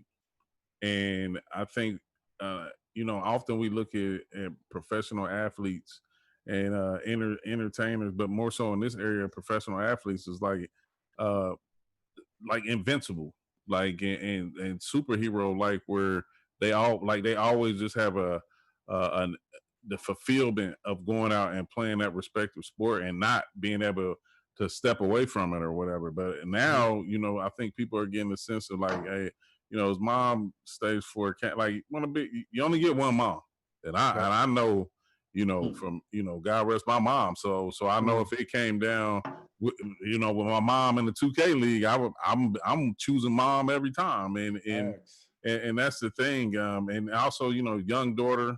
I don't know how old she is, but they mentioned that she was young and everything like that. So it's just about putting things in perspective, and maybe you don't always know what's going on in these individuals' lives and things of that nature. But I mean, other plans, other endeavors, and different things like that. That may be more the route that some players want to go, and just providing safety for them and their families. Yeah. Hey, Willie, real quickly. I think with the more information that's out there, and here we are, we live in an information age, and we're talking about an affliction where we don't have a lot of information, right? So it makes everybody very uncomfortable. And for us as a community, one of the things that we know for certain is it disproportionately affects us more than anybody else. Absolutely. Right? And so people with underlying conditions, you're absolutely no right. question. So when you add that as well, and the fact that we live in an information age and we clamor for information and we don't have much information about this, I respect his decision. And Duran was right. He put himself in a very tough situation, but I respect his decision. And as you said, Larry, we ride with guys and girls that make those decisions, and they're making them for those health concerns. Right. And they're not doing this in a vacuum. This is real life. It affects a lot of people, with the spread of it. He could bring it home to his mom from practice. I don't think he's worrying about him, and that's what I want to say with a lot of these athletes. I don't think they're worried about their health per se. It's about how they can affect others, and with the community spread and the family spread at that point of affecting and impacting someone's life in their immediate family. Let's keep it in the NFL. We're just talking about Pat Mahomes. Got that bag. He secured it. And now he's an owner. Going right across the street from the stadium there, the Kansas City Chiefs, over to Kauffman Stadium. From Arrowhead to Kauffman Stadium, they share a daggone parking lot there in Kansas City. Going to be a minority owner. What does this say about Pat Mahomes, man, that he's already in ownership and he's still playing? He's like, what, 24? Like, pretty damn cool. Get it while you can. His dad was a baseball player, so it's just fitting. It just seems right, and it also tells you that he wants to be a part of Kansas City, that city, for years to come. He signed a 10-year deal. He's not going anywhere, folks. So the Kansas City fans should be happy that this guy wants to be a fixture in that city. He's already won a Super Bowl. We'll see if he can win another one. Not going to be easy, but now being a part owner for the Kansas City Royals is just amazing. What do you think he put up? Hey, Willie, you looked at any numbers? What do you think he put up? 20, 25 million, minority owner, get 5% of the team? What do the numbers bear out here? If he got 5%, that would be a really good percentage, right? For him to get that. That's I'm really probably thinking about probably about 2, probably. Yeah, you're right. Yeah, somewhere around there. But what it speaks to again is as Duran was saying, like, when people were criticizing the deal and saying, man, this is a deal that was team friendly for Kansas City. When someone purchases ownership in the team, that's not something that they wake up and say, okay, I just signed this deal. Tomorrow, let me call somebody for the Royals and see if I can purchase a percentage of ownership. What that says to me is that this was in the workings for planning. A while. Absolutely. Right. This was planned. So with him signing the deal that he signed, now that came pretty much right after he signed that deal. It says that this was something that was in the works for a while. Shout out to the great Clarence Avant, when the Black Godfather, when Patrick Mahomes was practicing those types of principles. The other thing it speaks to as well is, and I'm going to say this, it speaks to the guy that we were debating about earlier in the show, LeBron James, the influence of LeBron James. That's right. Okay. Because we talked about, even with Scottie Pippen and Michael Jordan, guys signing long-term contracts, people didn't start leveraging their positioning and signing short-term deals and looking for ownership and all of the deals that they do until that cat came along. Right. It's hard to do. It's easy to say bet on yourself, but it's hard to turn down multiple years. The way that those deals can set you up for success, and just the comfort level of it. It's hard to do, to sit there and say, because you never know what can happen. You never know. Right. No question. So I think that's the influence of a LeBron James, again, across all sports, when guys are looking and saying, you know what, I want more than, say, an endorsement deal. How about I get some ownership in whatever entity or partnership that you present me with? So that's what it says to me. OG, lastly? I agree. Get it all. I mean, I think that's the one thing about LeBron. I mean, and it's kind of, falling over into Mahomes, is that get you a good team around you and build from inside outward. I mean, because for him, football contracts is great, but like at this point in time, he's young. He's a attractive, young-looking guy, great football player. He's gonna get the endorsement deal. He's gonna get the money, and everything like that. But as far as taking that, being able to sign a big deal like that and then purchase, and I'm sure that's probably won't be his last chess move. I mean, because if you can do that, and it made sense. I mean, you're in Kansas City. I mean, if he can start setting up camp in Kansas City, I mean, sky's the limit as far as him becoming a mogul outside of playing football. But I think it's inspiring, and definitely, like, it shows that he has a good group of people around him. And I think I wish him nothing but much success, on the field and off. You guys are absolutely right. It does talk about his circle and the influence of his father. Played baseball here with the Metropolitans. Mahomes family doing pretty good job, doing well. 2019-2020 has been damn good to the Mahomes. That's for sure. Let's move to another. Get that prenup. Dr. Dre, I was thinking the same thing. That's the one thing that could derail his whole. Not that I'm for prenups, but I'm just saying. We're laughing. You gotta be careful. You gotta be careful, though. Yeah, you do. You gotta be careful. You know what made me think about that real quick is I was reading. everybody thought Dr. Dre, I guess, didn't have a prenup or whatever, and I guess come to find out he did. He did. So, yeah. So we talking about $800 million man, like, so. Yeah, sure. I mean, it is what it is. She trying to get that Beats by Dre empire, huh? Half of it, right? Don't mess around and get beat by Dre, man. No. We don't condone that. We're not gonna advocate We don't do that. We're not gonna advocate that. Let's move on real quickly to Aaron Rodgers, another NFL quarterback. Aaron Rodgers said that when they drafted Jordan Love, he took a shot of tequila to keep it real, to just sort of take a little edge off right there. But he's been talking recently about his time in Green Bay, guys. It's coming up. He knows it. He sees the end of the line. I don't know if it'll be next year or maybe the year after. Definitely in the next couple of years, you got to think Jordan Love's going to get the reins there. Your thoughts on this, man? With Aaron Rodgers being more open and vocal about how he's feeling about the pack. He's trying to say all the right things, like, look, no shade to the kid, but he's also letting people know I ain't happy about this. And it's funny because he was in the same predicament. That's exactly right. Exactly. That's the ironic right. part. So that's exactly what right. What goes around comes around, I guess, He's lived it. He's seen it. Go ahead. Go. What it reminds me of too is very similar to how, like, yes, he has to say the right things because he was in the same position, sort of similar to when Riley Cooper had his episodes with the Eagles and the media went right to Michael Vick. I know. Right? They went right, and that was strategic. And because Michael Vick had to say, well, it's all about second chances and those things. So that's what it's very similar to. But for a guy that's a Scotch guy to say he drank some tequila, that says a lot. And I'm not surprised to I see. like Scotch. Scotch likes me. Right.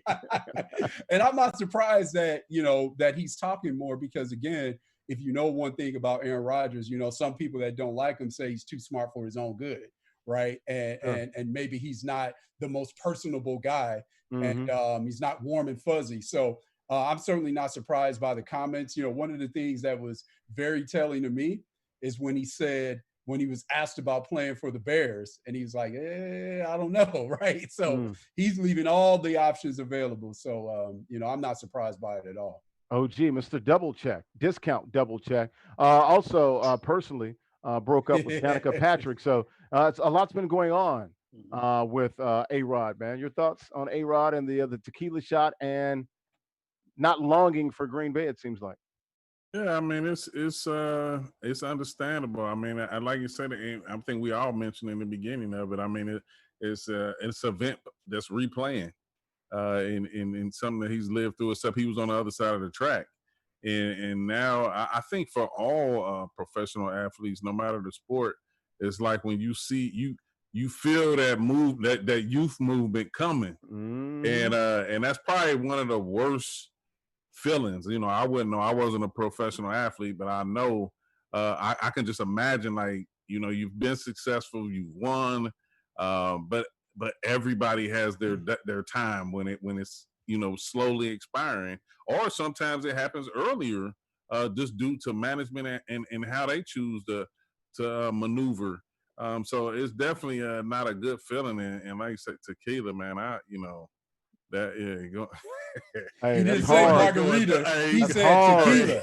Yeah, he didn't say a margarita. He's going through it. I mean, so Yes. it's man, it's tough because I actually like Aaron Rodgers. I mean, I do too. and everything like that. But stuff like this happens all the time. I mean, and it's actually shocked me. But I think you never know what's going on. Like I said, it's a lot of the withheld information that we don't know that goes on between players in the organization. But you just didn't see it coming, and I'm sure just like Brett Favre didn't see it coming. So Or here we are. or Joe Montana or anybody else. Exactly. We want to throw out there. Right.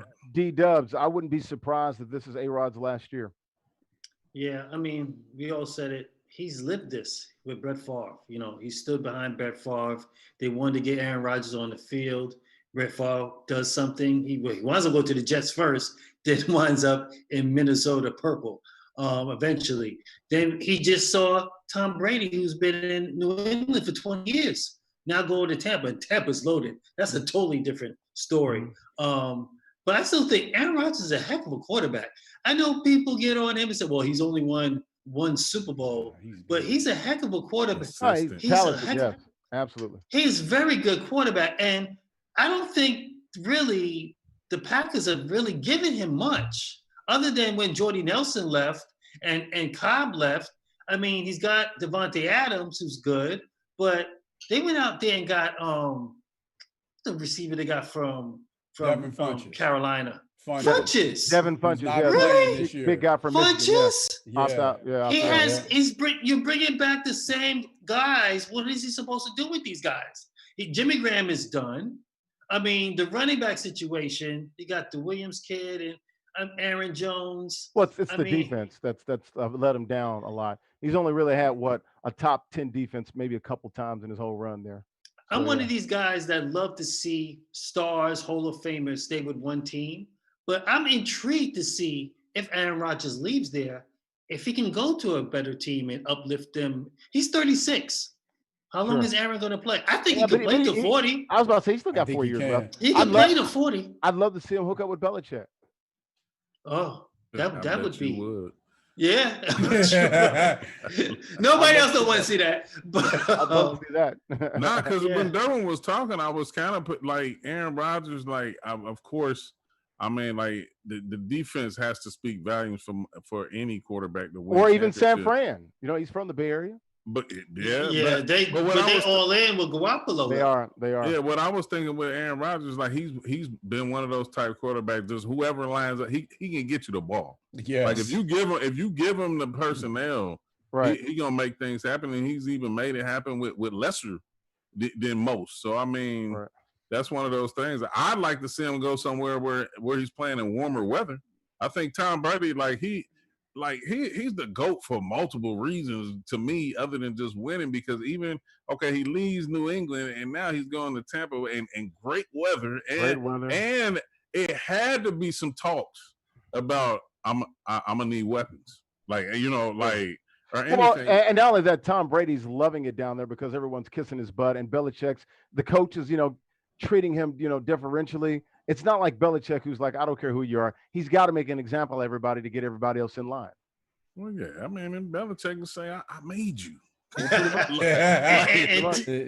Tampa just picked up Shady McCoy, which I think is a heck of a pickup. They did. One place that I could see, and just maybe fantasy, I could see Aaron Rodgers going that I wouldn't mind. Let's just say if Drew Brees decides to walk away after this year. Yeah, good point. Aaron Rodgers in New Orleans. That's even better. In the dome? In the dome? With those weapons? Yeah. With that offense, how creative they are offensively. What are you going to do about Casey, though? Who? Casey. Casey Hill? Let him stay. He stay in his role. Let him stay in his role. I think he's the highest paid backup right now, right? I think he's making like $10 to $12 million a year, something like that. They broke him off. Yeah. They broke him off. I think he's literally like either number one or number. He's I'll tell you what, the agents for those guys are so underrated. Yeah, like Chase Daniel, yes, sir. $13 million for 2 years. Yes, sir. I need to research and look at who are they, because ow. Well, Taysom Hill's agent, he had a little leverage because it's like, look, we can leave. Probably won't get a starting job somewhere, but it's like he's insurance there, and Peyton loves him. So yeah, you're right. It's crazy that Cam Newton, some of these guys, and Kaepernick, they can't get jobs with these guys. Here we go with this nonsense. I was watching a video. Jameis was balling. Don't forget about Jameis. Jameis said he was balling. He was. He threw 30 picks, but he also threw 30 TDs and 5,000 yards. Hey, that's better than Nathan Peterman. The only column he remembered was the TD column. But no, I watched a video about Chad Kelly and how he was getting signed, from Denver to Indianapolis and everything, with all the stuff that he had going on that was way worse than taking a knee. Right, man. Like Dirk, I'm telling you, Dirk. And you but probably already know he's the second fastest quarterback in the league, according to him. He said he can beat everybody except Lamar Jackson. So that's why he got signed, because he's the second fastest QB in the league. Well, he's related to Chip Kelly, though.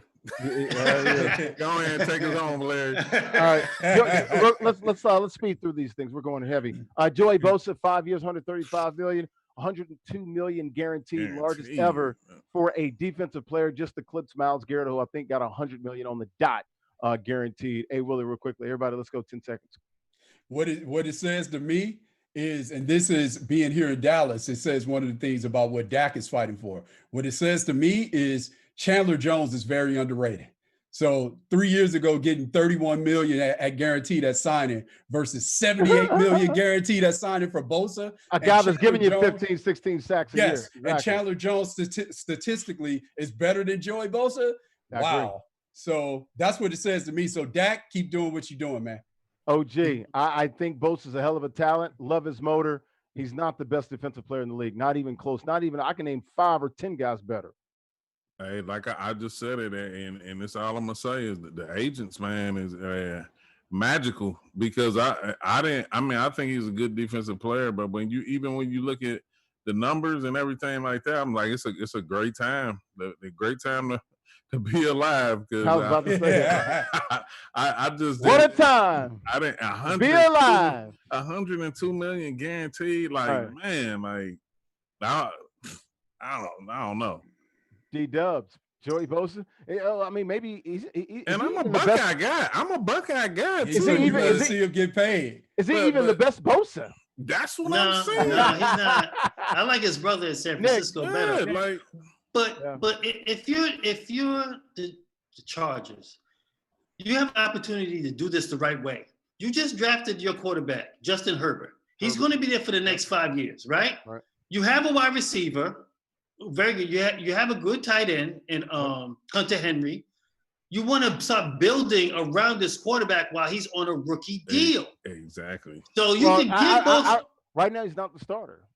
He's going to be, man. Tyrod Taylor's a bum. Come on, man. Stop it. They took him in the first round, like the 6th pick. There you go. Justin Herbert is going to be the quarterback of the future. He will be there for the next 5 years. Who's going to start game one? Who's going to start? Maybe Tyrod Taylor. Tyrod Taylor doesn't make it for the rest of the year. He's not going to start for the rest of the year. Tyrod Taylor. We know who he is. Justin Herbert, he's not going to be as good as you think he is. That's a different topic. I mean, it's easy when you're playing out there in Alton Stadium and everybody's running wide open. I don't think he's going to be very good. My point is that Bosa is 25 years old. He signed this deal. The best guy in that defense to me is Derwin James. So he's under a rookie deal still. You have room. You got 2 more years before you start thinking about these other guys. So start building now. You give him his money now. I didn't look at the contract. Go ahead, Mayweather, real quick. No, I agree. So I also think too, one of the things too, when you look at the Los Angeles Chargers. Yes. Oh boy. I love LA. We love it. So one of the things, they were one of the teams that was courting Tom Brady. Obviously, they're moving into the new stadium and Eagle good. What's good? So with that being said, I think what the Chargers. SoFi Stadium, is that what it is? SoFi? Yes. So I think what the Chargers were looking for as they were courting Tom Brady was looking for someone that they could use as their branding mark as they look to open this stadium. So this is a team that has a lot of talent, but if you're not an NFL guy, you don't know a lot of their players. So to me, this team's been talented the last 5 to 10 years. How many playoffs have they made? Like 3? Right, exactly. 2. So to me, signing him is like, okay, this is one of the guys from a branding perspective as well, because we struck out trying to get Tom Brady as we're going into this new stadium as tenants. I will say this: the Chargers have the best uniforms in the league, but they have underachieved the last 5 to 10 years. Yeah, definitely. Let's move from the NFL to the NHL. NHL opening up on Saturday. Got the bubbles. Not bubbles. Well, yeah, we do have bubbles. We got 2. We got Edmonton and Toronto up at the T-Dot, up in Canada. Your thoughts on hockey? Looks like the testing, just like the NBA, no positive cases. They did some scrimmages, had some early games, some preseason games, if you will, before the season starts on Saturday. With these, 22 teams, I believe, or is it 24? 24 teams. So we're going to have some playoffs, some short series. This is going to be exciting, man. 5-game series before you get to the top 4 seeds. Those guys, they'll have some seeding games, because I guess the top 4 seeds will play to see how they're seeded, and then the other guys will play the 5-game series, and then everything in the second round moves to the 7-game series. Guys, your thoughts on that? It's nothing like playoff hockey. I love it. Right. I love sudden death, game 7s if you can get there, and it's overtime, and the next goal, you're going home. I love it. I think the NHL right now, in my opinion, I felt this for a while, is that I think they're the only league that I have confidence in. They're going to be able to start and finish because they're in a bubble and they're in Canada. Yep. That's it. Yep. Enough said. Perfectly. OG. Oh no, I'm happy for all fans of all sports is getting started back. All fans matter. Is that what you're saying? Put that on a T-shirt. Yeah, I mean, you get in trouble though. You get in trouble wearing that. But I only, I've been to a hockey game, love the atmosphere. I haven't been to a playoff hockey game, but I can only imagine, during those times. But it's the best. Let me take it from me and Durham. It is nothing like it. I can tell from watching on TV because when I was a kid, when Boston was having, when they was dominating and everything when I was growing up, you can just tell. But I'm just happy for everybody getting their sports back. I mean, of course, I'll probably catch highlights and scores and everything like that. But I think they're gonna do it right up there. No fighting, taking no gear off or anything like that. Keep that distance if they can. But other than that, yay to hockey. We're showing the pictures here. How about how the bubble and the arena looks? It looks good. So does the NBA, by the way. They did a real good job of setting everything up with the seat covers, all the digital signage. It looks looks like damn like NHL 20 or something. Like looks like a video game the way it's all set up. Kudos, a great job by hockey and setting up those arenas. They look really good. I don't know if you guys see them. I'm watching the live broadcast now. Yeah, I see. It looks pretty good, man. We showed a couple of the shots there. No, presentation has been great. Has been great. Like, yeah, good point. Let's go from the ice to the gridiron. Talk ACC football. The news came out yesterday. 10 games plus one. So 10 conference games, one out of conference game. You must play that game in the footprint or a state that's in the ACC. Also, Notre Dame, full-time member this year, eligible for the ACC championship. I like this. The SEC, I thought was going to be on board with the plus one. News just came out.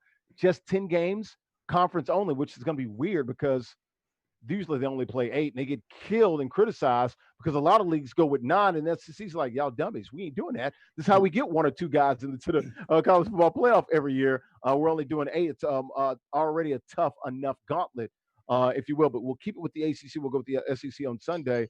Your thoughts with the ACC and the 10 games plus one and Notre Dame. Yeah, well, for me, the Notre Dame piece is very interesting because with them playing that conference slate full time in the ACC, they're going to have to share some of that NBC money with all the other institutions for the year, right? So those other institutions are welcoming that exclusivity deal that they have with NBC. But because they're sharing that money, that's how I know that this is short term. Once the pandemic is done, Notre Dame will be like, nah, let's go back and do what we're doing because, when you look at them from an academic standpoint, a religious standpoint, the biggest thing, their alumni base is so big because when they play these games all over the country, it helps them recruit all over the country. And I just don't think that they're going to be willing to give up that advantage that they have along with that dough. OG, you're out there in the Midwest or born in the Midwest, man. What do you think about the Golden Domers and the ACC with their football schedule release? 10 games, conference plus one. I never thought that I would see the day that Notre Dame would be, anything other than independent. I mean, so it's interesting to see. Definitely, I mean, with football seeming so far away, I'm trying to get excited. Sure. But it's one of those things like we just have to see how everything plays out. I mean, obviously, it's easy to get excited about basketball because I got excited for that starting the TBT because we've seen it actually was happening. And like now the WNBA is playing it, the NBA is getting started. So with those things, I just want to see how everything plays out. But just the thought of, like I said, Notre Dame actually being affiliated with a conference. Sure. Is something different and new. I mean, I've been watching them since Tony Rice and players Rocket like Ismail. that. Yeah, Rocket. So it's like in Ricky Waters. The money, and to finish it off, Willie put it on the money because Notre Dame, they have those exclusive deals and everything like that. Mm-hmm. So it's definitely it won't be nothing long term, but I think it's a good move for them considering what's going on. D-Dubs, Notre Dame a full conference schedule. They typically play 5 or 6 games a year, right? In the ACC 5, yeah, right? Well, I guess that for the ACC it worked for them, but I don't like it because I've been such a contrarian. Man, I don't like it, man. Anything. If it ain't Notre Dame needs to join the damn conference and stop sticking up their nose to everybody. And if I'm the ACC, I would have left their behinds out in the cold. They ain't got no conference. They're going to have to pay me. They're going to give me something. This guy, tell you what, I'm serious. I agree. I get where he's coming from, though. He's speaking facts, but it's the delivery like everything is, I don't like it. Nah, man, that's ridiculous. You got your own contract with NBC. You thumb your nose up to everybody. And now with the pandemic, you need to be in a conference? Yeah. Come on. Yeah, you're right. He's right, but it's just the fact and OG, they didn't want that. He doesn't like anything. That's not true. I like sprinkles on my ice cream. Oh my sprinkles. God. That's the only thing I've heard him say anything positive about in the last 2 weeks. I like sprinkles.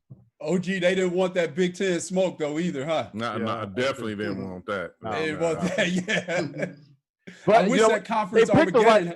They picked the right conference because ACC is, it's just Clemson and that's it. So they can compete there. Yeah. I wish the conference Armageddon happened because that would have forced them to join the conference. Yeah, that's true. That Those would super force conferences. Yeah, with Yeah. the 12 to 15 teams league. Yep. Yeah, 16 Yep. teams. Absolutely. Lastly, Caleb Farley will keep it in the ACC. Young man from Virginia Tech, one of the best corners in the league, best defensive back, definitely in the ACC. Was first team All ACC last year. Projected first round pick. Sitting out. Family concerns. I think he said something. His mother, right? Did his mom had a bout with cancer, or is about to have cancer, or it's something health related with his mom? I want to make sure I get this right. Did you guys hear this? Because I don't want to just throw things out there that's not correct. I know something with the family, but I'm not 100% He did sure. say something about his mom though in the announcement. Yes. We don't have the complete facts, but concern with with the COVID and family members, i.e. his mom. Your thoughts on this? The first major college football player to say I'm out. I'm getting ready for the NFL draft. Willie. Again, with the current climate that we're living in and the things sort of disproportionately affecting us, I understand the decision. Also, too, with the other thing is with all the uncertainty, if we're going to have a season, when is it going to start? If we do have a season and then there's no college football playoff, I know they're trying to figure out their thing as well. But if there is no college football playoff, then more guys are going to say, you know what? Why am I really playing this? Exactly. Why? Right. Why? So it's not surprising. I wouldn't be shocked to see more, especially if we have uncertainty, or if there is some certainty and there's no college football playoff, more guys are going to opt out for sure. Especially if they move it to the spring. Then you're looking at Trevor Lawrence, and Justin Yes. Fields and those guys. Absolutely. OG, your thoughts here on Caleb Farley? Yeah, it says that he opted out due to uncertain health conditions and regulations. Well, let's clear something up. Coach K just found it. So we were correct. His mother died of breast cancer. Right. That's in what I was 2018. getting Go to. ahead. Yes. Go ahead. Yeah, that's what I was getting to. And I mean, and again, like I said, it's making a lot of people rethink their course and how they want to do things and how they want to go about it. And I mean, I'm just glad that they have the choice. Or some people are in position to be able to make that decision and be comfortable with it. I mean, because like right now, I think what a lot of people are really considering is like, what's best for me and my family. And this is another situation that goes into that category. And you can't. I mean, to me personally, you can't knock that, because the one thing about health is only you know how you feel. Like you're the only one who know how you feel and how you comfortable you are in handling certain conditions and situations. Nobody can experience that for you. So just hats off to him, and I wish him nothing but the best.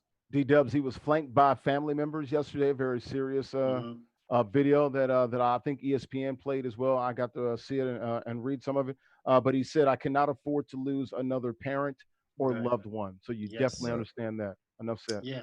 And he's sitting there and he's watching NCAA, not really saying too much. You got the Power 5 conferences. They don't know if they're playing football. There's so much uncertainty right now. Why am I going out there for? Why should I risk this? If I'm him, stay at home, do virtual school, get my degree. I don't know if he's a junior or senior, get my degree. And I remember him saying in the interview that I'm getting ready for the draft. Yeah. So that's what he needs to, stay safe.